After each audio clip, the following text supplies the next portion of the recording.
আজ আমার বরমশাই রান্না করছে। কি রান্না করছো বলো? চিংড়ি বিরিয়ানি। তো চিংড়ি বিরিয়ানির জন্য এখানে আলু আর চিংড়ি কষাচ্ছ, তাই তো? আর এইখানে ভাত হচ্ছে। তারপরে কি করবে আমি জানি না, জানতেও চাই না, শুধু আমি খাবো। বানানো হোক, তারপরে দেখাচ্ছি কিরকম হচ্ছে। ঢেকে দিল আমার বর। বিরিয়ানি রেডি হয়ে গেছে, একটু দেখি কিরকম লাগছে। ও বাবা, কি দারুণ গন্ধ বেরিয়েছে। দারুণ লাগছে দেখতে।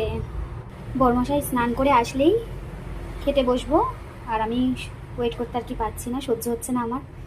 একটু চামচ দিয়ে টেস্ট করবো ভাবছি, চামচ দিয়ে টেস্ট করেই নিই আমার বরের হাতের বিরিয়ানি।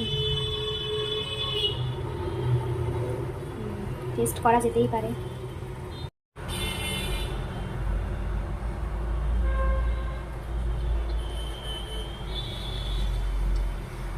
অপূর্ব,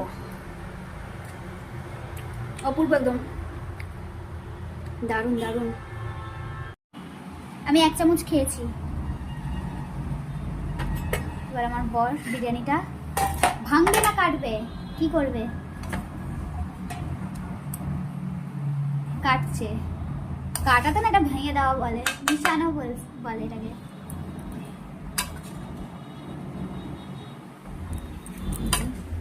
চিংড়ি, আলু, এত দারুণ গন্ধ বেরিয়েছে না। এটা কি আমার জন্য একদম।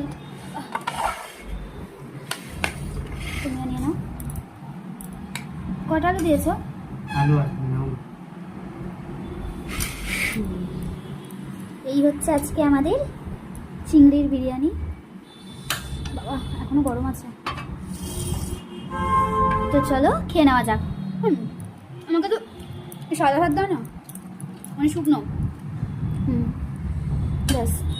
কি দারুণ লাগছে, এখন বেশি ভালো লাগছে। তখন একটু ওপর দিয়ে খেয়েছিলাম, তখনও হেভি লাগছিল, আর এখনও তো দারুণ লাগছে। ঘি দিয়েছো? দারুণ।